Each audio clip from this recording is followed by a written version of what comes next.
في يوم 10 سبتمبر 2022 أتى لمطار القاهرة الكابتن خالد مرتجي عضو مجلس إدارة النادي الأهلي، ومصطحبا معه مدربا عجوزا سويسريا ذو شعر أبيض بشوش الوجه صارم النظرات يدعى مارسيل كولر.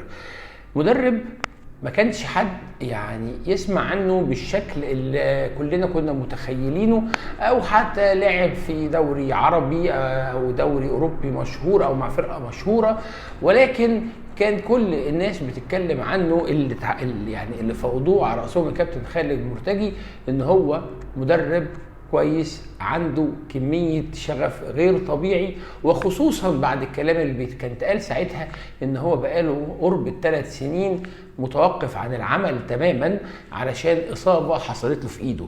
علامات استفهام من كل الكلام ده بدأت تظهر، وبدأت جمهور الأهلي يتكلم عنها، وخصوصا مع تجربة سيئة جدا مع البرتغالي سواريش اللي تولى المسؤولية بعد ما شام موسيماني، خلى جمهور الأهلي يكون محطوط في موقف صعب من القلق والتوتر ان يكون التجربة الجديدة مريرة زي اللي قبلها.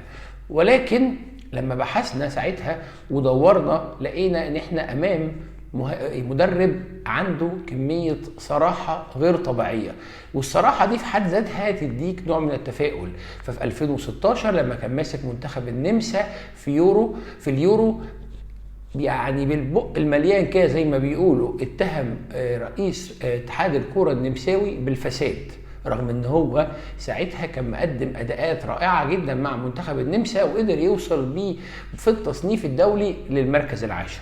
وقبليها بكام سنة كان مدرب لنادي بوخم الألماني، وكان على منصة اجتماع أو على منصة مؤتمر صحفي بعد أحد الماتشات أعلن استقالته، وكان صريح جدا في التعامل مع الجمهور اللي اتهموا إن مش ده الأداء اللي هو كان مستنيه. قال لهم بكل وضوح أنا كان مطلوب مني حاجة جبت أكتر منها، وقبل ما تحاسبوني أنا حاسبوا مجلس الإدارة اللي أنا طلبت منه حاجات تتوفر لي وما توفرتش، رغم كده أنا عديت الهدف اللي كانوا طالبينه مني واستقال. نفس القصة بتتكرر مع النادي الأهلي لما حصل مناوشات بتاعة المهاجم، ومجي مهاجم جديد مع فترة الانتقالات الشتوية، لحد ما قالها صراحة أنا مش عارف ايه اللي اخر المهاجم لحد دلوقتي. لكن هل هو بيقف عند المشاكل؟ هل هو بس يعني بيطرح الكلام بصراحة ولا عنده حلول؟ ده اللي هنشوفه مع بعض النهاردة في حدوتة مارسيل كولر مع الاهلي في موسم 2022-2023. يلا بينا نحكيها مع بعض.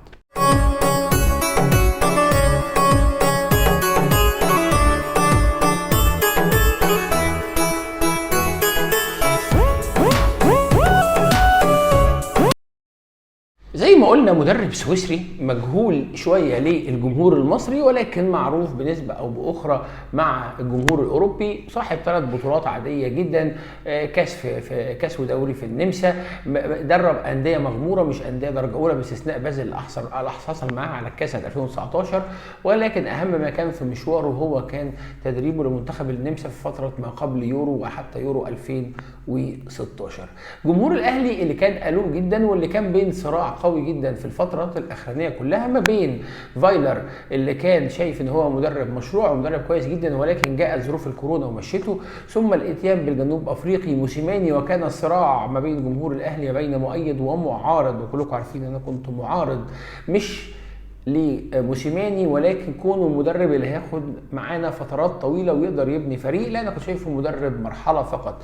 ثم الاتيان بسواريش بعد هروب موسيماني من الضغوط، وهو ده اللي اعترف بيه ان هو استقال، ولم يقال بسبب الضغوط الشديده جدا اللي عليه سواء من الجمهور او من مجلس الاداره ان هو دايما يفوز بالبطولات ويكون تحت ضغط الانتصار دائما وابدا. ودي طبعا يعني حاجه لازم يكون عارفها اي مدرب للنادي الاهلي. بعد ال3 تجارب دول كان يعني مجي مدرب في فتره زي دي، وفتره بعديها احنا استريحنا او ادى الفرقه راحه كبيره جدا في فتره ما بعد الموسم اللي فات علشان تبدا على جديد، او زي ما بيسموا بالمثل البلدي كده تبدا على نظافه. فكانت فكره ان انت ترسك بمدرب كانت حاجه مش سهله تماما.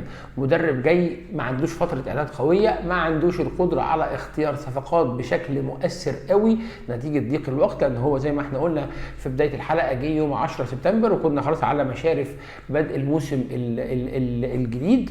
مدرب زي ما قلنا ما عندوش خبرات بالقاره الافريقيه، واحنا وما ادراك ما القاره الافريقيه من ادغال تحت ومن تحكيم له ما له وعليه ما عليه، وما بين صراعات الشمال الافريقي وما بين ملاعب صعبه جدا التعامل معاها وبين اجواء حاره واجواء بارده وحاجات كتير جدا. اجواء مش اي مدرب يعرف يتعامل معاها. فانت جايب مدرب لاكبر فرقه في افريقيا وفتره عايز يرجع يعود فيها بقوه ويكون بقوه وهو لسه ما عندوش الخبرات العاليه. ولكن هنا نبدا باول مميزات كولر، وهي في رايي التعلم من اخطائه دائما وابدا والتعامل مع الحلول الموجوده، ودي اكتر ميزه في كولر انا شايفها الصراحه. الراجل ده لو بصيت على الهيستوري او التاريخ بتاع الفتره اللي لعب فيها او درب فيها الاهلي، هنلاقيه مدرب فعلا بيتعامل مع اخطائه بشكل جيد جدا.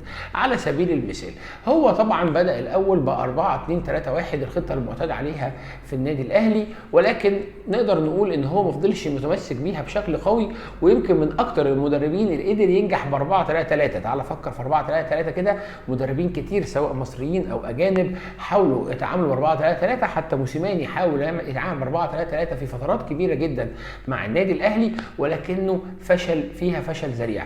ولكن كولر قدر ان هو ينجح فيها بس مع نهايه المشوار. ايه اللي حصل؟ ان هو بعد ما بدا ب 4-2-3-1 وكان ليه نجاحات كويسه على ارض الملعب في الدوري المصري، وقدر يفوز بكل الماتشات اللي هو واجهها وقدم نتائج ايجابيه، مع بعض النتائج الايجابيه طبعا في الدور التمهيدي زي الاتحاد المنستيري، وقدر يصعد لدور المجموعات، ثم الفوز على الزمالك في ابو ظبي في او في العين مش فاكر الماتش بتاع السوبر اللي هو قدر يفوز بيه. دي كلها كانت نجاحات كبيره جدا قدر انت تتعامل معاها. ولكن كان في بعض الكلام على الاداء ومش الاداء، وجمهور الاهلي برضو جمهور صعب يا جماعه. احنا جمهور عايز دايما نكون فورمه ونكون بنكسب باهداف كتير وبنحصل بطولات كتير وي. فكان في ضغط شديد عليه من الناحيه دي، ووصلت في بعض الاحيان ان جمهور الاهلي بدا يهاجم كولر ويهاجم الخطيب، وان الخطيب اداري فاشل ولازم ان هو يستقيل وكولر يمشي ونعمل مش عارف ايه وايه ونهد المعبد. ولكن وصل الاهلي لمحطه مهمه جدا، وهي محطه صعبه جدا في رايي، وهي محطه كاس العالم للانديه. دخلها كولر بنفس الفكر الهجومي اللي هو كان جاي بيه مشبع، وشايف ان هو قادر يعمل القصه دي في ماتشات الدوري وقدام الزمالك في السوبر وفي الادوار التمهيديه في البطوله الافريقيه، وقدر بالشكل الهجومي اللي هو كان شغال عليه دوت ان هو يحرز انتصارات متتاليه. وبدا الكاس العالم للانديه وقدر يفوز على بطل على اوكلاند سيتي بطل اوقيانوسيا، ثم بطل امريكا الشماليه مش متذكر اسمه يعني، وقدر يصعد لدور قبل النهائي لمواجهه ريال مدريد ساعتها في الدور قبل النهائي، وبعديها واجهنا فلامينكو في الدور الثالث والرابع. احنا في حل من ان احنا نشرح تكتيك وحاجات زي كده، ولكن هو الفكره ان هو دخل الماتشين دول بنفس الفكر الهجومي. كان عنده شويه يعني اتزان شويه في بعض الماتشات، ولكن لما ان انت مغلوب من ريال مدريد عايز تعود، يعني اي واحد بيلعب ريال مدريد زي مثلا موسيماني لما كان بيلعب بايرن ميونخ قبلها بموسمين، لما كان مغلوب 1 أو 2 كان كل همه ان النتيجه ما توسعش عن كده. لكن هو قدر ان هو يفكر ان هو لا، انا عايز ارجع على ريال مدريد وعايز اقدر اتعادل واقدر اوصل للفوز والانتصار واصعد لنهائي كاس العالم للانديه. فالفكر ده ادى ان هو يتغلب بسكور كبير ووصل ل4 اهداف، رغم ان هو كان قاب قوسين او ادى ان هو يتعادل، وبدل ما يتعادل دخل فيه جولين في اخر دقائق. نفس السيناريو اتعاد في ماتش فلامينجو في الدور او في ماتش التحديد الثالث والرابع، وفضل وشايف ان هو مشبع بالفكر الهجومي ده، وشايف ان هو رغم هذه الهزيمتين القاسيتين ان هو كان مادي اداء رائع قدام ابطال امريكا الجنوبيه وابطال اوروبا، وشايف ان دي حاجه كويسه، وذهب بالفكر ده الى بطوله افريقيا، وذهب الاول لماتش الهلال واتغلب في ماتش الهلال في ظروف اجواء حاره جدا بالهدف اللي طبعا اللي دخل فيه محمد الشناوي من فاول، ما قدرش ان هو يتعامل مع الماتش ومع الاجواء وارضيه الملعب والحراره والكلام ده كله. ثم كان ماتش سان داونز هنا برضو اتعادل 2-2، وكان محمد هاني اهدر ضربه جزاء وكان قادر يهاجم، وبنفس الفكر راح بريتوريا ولعب في بريتوريا او كان قبليها كسب طبعا، اعتقد كان كسب الماتش بتاع القطن الكاميروني. بس هي بريتوريا راح هناك بنفس الفكر، ان انا عايز اهاجم، انا دخل فيا جون اجيب الثاني اجيب جون واتعادل، ودخل فيا الثاني اتعادل، دخل فيا الثالث اتعادل. ولكن مع اجواء بريتوريا والحراره والارض والملعب النتيجه القاسيه كانت 5-2. 5-2 دي نقطه فاصله. هو هنا لقى ان الموضوع مش محتاج ان انا يبقى عندي الفكر الهجومي البحت اللي لازم افضل مكمل بيه. محمد عماره احد النقاد الرياضيين، مش كابتن محمد عماره اللاعب السابق في النادي الاهلي، سمعته مره في حلقه مع كابتن ابراهيم فايق بيحكي عن الفتره دي ومن معايشته للاعيبه الاهلي. كان بيقول ساعتها ان انا كنت بتكلم مع لعيبه الاهلي، وكنت شايف الفتره دي كنت شايف انكسار للعيبه، عارف اللي هو تبقى ماشي كده وشك في الارض والكلام ده كله. ولكن وحتى الجهاز الاداري اللي كان معاه والكلام ده كله. ولكن هو كان بيتكلم مع المترجم، اعتقد اسمه معتز، المترجم مارسيل كولر، وقعد يتكلم معاه ويقول له ايه اللي بيحصل. قال له كولر هادي جدا، شايف ان المواضيع عاديه جدا، وشايف ان هو هيرجع، وشايف ان هو مفيش حاجه حصلت، وبيتعامل بهدوء شديد جدا جدا جدا مع الوضع ده. وكانت نقطة محورية في تكتيك كولر، ان هو بدأ يفكر ان مش كل الماتشات ينفع ان انا اتعامل معاها بالشكل الهجومي البحت اللي انا بتعامل معاه. وهنا بدأت مرحلة تانية ان هو بيحاول يدي عملية اتزان، وفي بعض الاحيان بيدي دفاع بحت على حسب الماتش اللي قدامي. كسبت قطن الكاميروني 4-0 بره ارضك، وارجع كده معايا بالذاكرة من ايام فايلر، انت كسبت امتى بره ارضك؟ ويمكن حتى ايام فايلر ما كانش فيه مكسب، وجه لاعب الهلال السوداني هنا بكل الضغوط اللي كانت عليه ان هو لازم يكسب لازم يكسب، وشايف الموضوع اطهر الطهر والكلام ده. يا جماعه دي كوره في الاخر، ما احنا ضيعنا بيلين هنا ولا بيلين هنا، مش عايز اخش في التفاهات دي. قدر ينتصر انتصار ساحق على الهلال السوداني 3-0، وفضل ماشي بهذا المبدا سواء في ماتش يعني كان عندنا الماتشات اللي لعبناها بعد كده في الادوار التمهيديه، في ادوار الاقصائيه كلها. رحت لعبت الرجاء وبعد كده الترجي وبعد كده الوداد.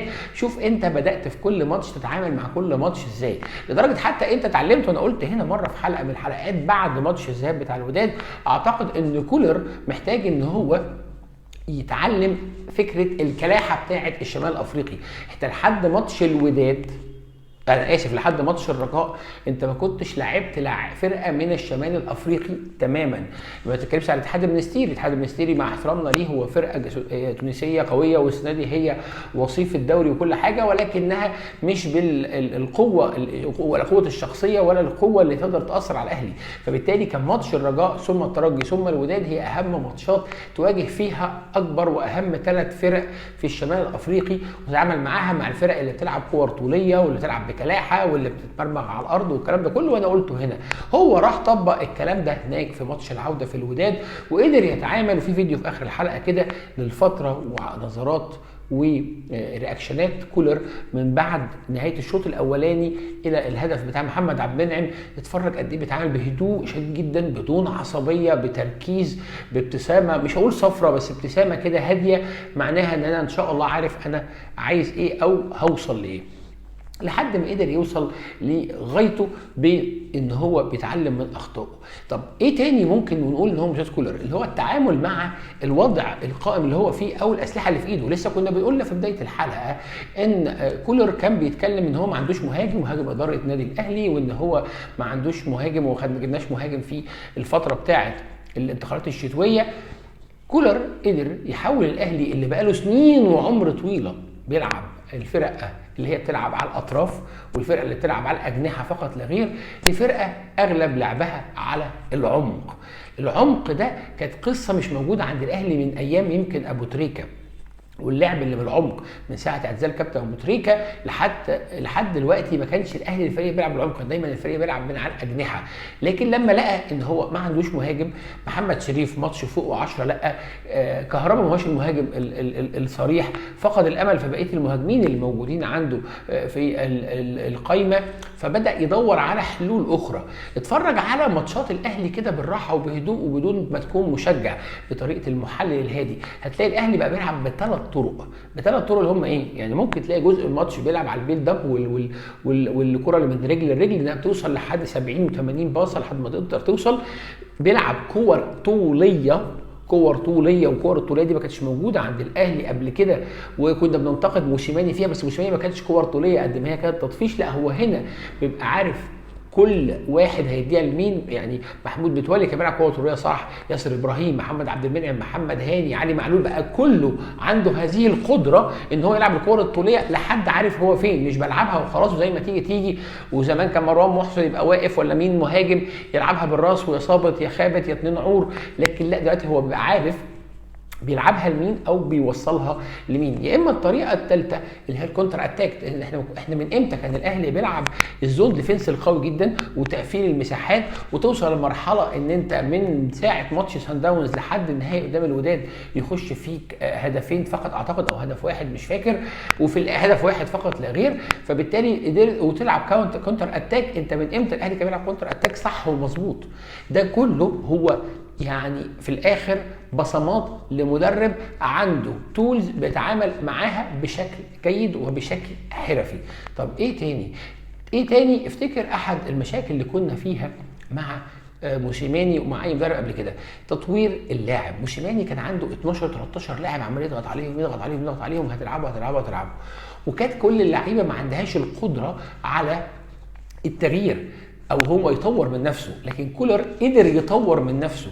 كولر مش مجرد ان هو كان بيحط تكتيك زي ما احنا قلنا او بيلعب بالتولز، لا مسك لعيب قدر يطور منه.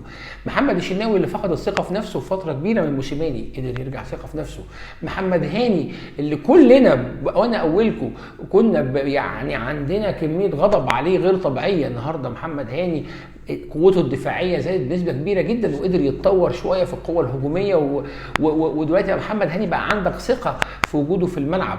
ياسر ابراهيم ما بقاش مدافع قوي وبيطفش وخلاص.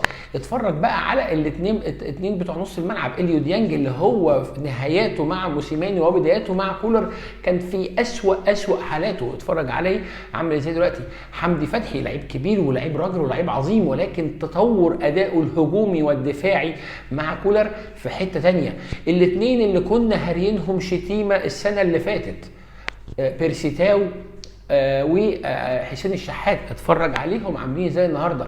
محمد مجدي قفشه اللي مات تماما من يوم القضيه ممكن لحد اليومين دول، حتى في بدايه فتره كولر كان سيء جدا، لكن هو شاف فيه حاجه وقدر يطور منها وقدر يخليه مقبول بالنسبه لنا. برضه مش هو ده قفشه اللي احنا محتاجينه او اللي احنا عايزينه او اللي احنا شايفينه، ولكن قفشه ده كان ممكن يبقى احسن من كده بكتير، وهو اللي قدر يعمل. هو شايف ان هو احسن من كده بكتير وقدر يطلع منه دوت. حتى محمد شريف بكل مساوئه بيديله فرص على استحياء وفي حتت معينه عشان ما يدمروش نفسيا. ما هو ممكن يقول لك حط تحت ضغط لحد ما يتدمر تماما. احنا عندنا علامات استفهام كتير جدا على محمد شريف، ولكن قادر يتعامل معاه بشكل او باخر. حتى احمد عبد القادر وطاهر محمد طاهر على نسبه انانيه بدا يحطهم احتياطي عشان يكسر فيهم الانانيه ديت، بقى يدي حتت فيها ثقه بالنفس. لما تلاعب مدرب، لما يبقى في حارس زي مصطفى شوبير بيلعب نهائي افريقيا هنا قدام جمهور الاهلي وان هو اتحط تحت الضغط دوت، دي ثقه. كل دي تعامل شخصي من مدرب عنده حنكه وعنده هدوء وعنده تفكير وعنده كميه تعامل مع نفسيات اللعيبه. هو اللي جاب معد نفسي، ودي حاجه جديده على الانديه المصريه ان هو يجيب معد نفسي ويتعامل بالشكل ده. ناهيك عن بقى ان انت بتسمع عن ان هو جايب اجهزه حديثه للقياسات البدنيه والحاجات دي كلها حاجات تكنيكال قوي، انا مش عايز اتدخل فيها، بس بتكلم عن اللي انا بشوفه كمشاهد وكمشجع للنادي الاهلي وبدردش فيه معاكم عشان تشوفوا الراجل ده اشتغل قد ايه. الموضوع هنا النجاح يا جماعه ما بيجيش بين يوم وليله، التطوير والنجاح مش بيجي بين يوم وليله. ما ينفعش ان انا احكم على حد، واللي حصل في بدايه الموسم دي كارثه من كوارث جمهور الاهلي، ان انت تحكم على مدرب من فتره قصيره جدا. انت كان لازم تصبر وتستنى. على فكره انا حتى موسيماني اللي كنت فعلا عندي علامات استفهام عليه وكنت حاجات كتير مش عجباني فيه، ما كنتش حكمت عليه في الاول، لا حكمت عليه لما لقيت ان انا واصل لمرحله ان انا عمال اخسر دوري بسبب فرقه عماله تدافع قدامي وبس، بحكم عليه قصاد الشخصيه اللي مش موجوده. ان انت تتفرج النهارده كتير قوي بتبقى مغلوب، بتبقى عندك ثقه تامه ان الاهلي راجع. انت ايام موسيماني هات لي كده ماتش تبقى حاسس ان انت هترجع فيه. عد الماتشات اللي انت رجعت فيها هتلاقي الوداد سوري الرجاء في السوبر، ومش عارف ماتش كمان ولا حاجه في الدوري كان بتاع المحله بتاع 3-2 يعدوا الماتشات على اصابع الايد. لكن انت مع كولر بقيت حاسس قاعد ان انت كده كده راجع، ان في ثقه في اللعيبه دي، حتى لو ما رجعوش هيبقوا ادوا اللي عليهم. ودي كانت مشكلتنا دايما، ان اللعيب مش قادر يأدي اللي عليه.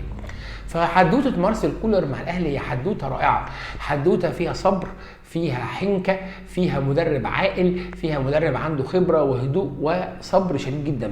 مفيش حاجه في الدنيا، مفيش تجربه في الدنيا بلا سلبيات.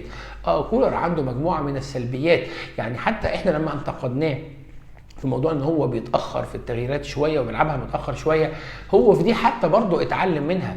واتفرج عليه في ماتش نهائي قدام الوداد لما غير في الدقيقه 58 قدام كميه المشجعين دول تغيير هجومي بحت قلب بيه الماتش، ويبقى عنده كميه الجراءه ان هو يخرج سوبر ستار الفريق اللي هو حسين الشحات ويلعب بقفشه اللي كلنا قلقانين منه، ويقدر يغير بيه تكتيك الماتش كله ويقدر يوصل للنتيجه اللي هو عايزها. خلي بالك هو كان ممكن يعمل ده ويحصل عدم توفيق وما يكسبش الماتش، بس هو عشان مجتهد، علشان يعني قادر ان هو يكون مدرب مجتهد وقوي وبيحاول يقرا وبيحاول ان هو يعمل حاجه، الحمد لله ربنا بيكرمه. دي حدوته كولر مع الاهلي في رايي الشخصي، اهم مميزاته. السلبيات موجوده كتير، اتمنى انها يعني من اهمها يعني فكره الحارس المرمى وباك الشمال اللي كنت اتكلمت عليها قبل كده، ان احنا بنعصر في معلول والشناوي، محتاجين ندي ثقه اكبر من كده. فكره التغييرات المتاخره في بعض الماتشات اللي ملهاش لازمه، فيها تغييرات مؤخره، مفيش تجربه بلا سلبيات. لكن في الاخر حدوته كولر مع الاهلي هي حدوته مهمه جدا جدا، قدر بيها الاهلي يرجع لمنصات التتويج مره اخرى، بل مش منصات التتويج بس، بل اكتساح كامل لاربع بطولات. من اربع بطولات فاضل له بطوله واحده على شفا او على حافه ان شاء الله ان هو يحرزها، اللي هي الدوري. ولو الكاس كمل هيكون عنده فرصه ان هو ياخد 6 من 6. ولسه عندنا بقى السوبر الجديد والسوبر الافريقي يوم 13/8. فانا اعتقد ان حتى الدوري بس والسوبر الافريقي بتاع 13/8 في جده قدام اتحاد العاصمه، لو وصلت للمرحله دي وصلت 6 من 6 بطولات انت دخلتهم في خلال اقل من 12 شهر، لان احنا قلنا جه 10 سبتمبر وماتش السوبر ده هيبقى 13 اغسطس. تخيل انت في اقل من سنه واقل من 12 شهر بتحرز 6 بطولات من 7 بطولات دخلتهم لو انت حاسب كاس العالم للانديه. فبالتالي ده رقم مهم جدا، وتقدر كمان يبقى عندك الكاس بجميع الاحوال. لو وصلت ل6 بطولات حتى من 8 لا قدر الله خسرت الكاس ومعاه كاس العالم للانديه، فانت كده قمه النجاح. اتمنى اعرف رايكم في حدوث كولر، واتمنى اعرف رايكم في كولر ان شاء الله، واتمنى نعرف ايه اللي الاهلي محتاجه السنه الجايه عشان يكمل انتصاراته وسيطرته على البطولات. معلش الحلقه طولت شويه، واشوفكم الحلقه الجايه ان شاء الله. بس ما تنسوش تدعمونا باللايك والشير والسبسكرايب وتفعلوا الجرس، واشوفكم الحلقه الجايه. سلام.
ولا شيء.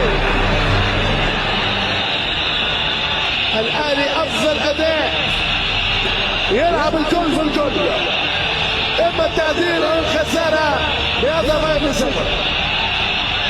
التعديل يساوي اللقب. الوداد صامت،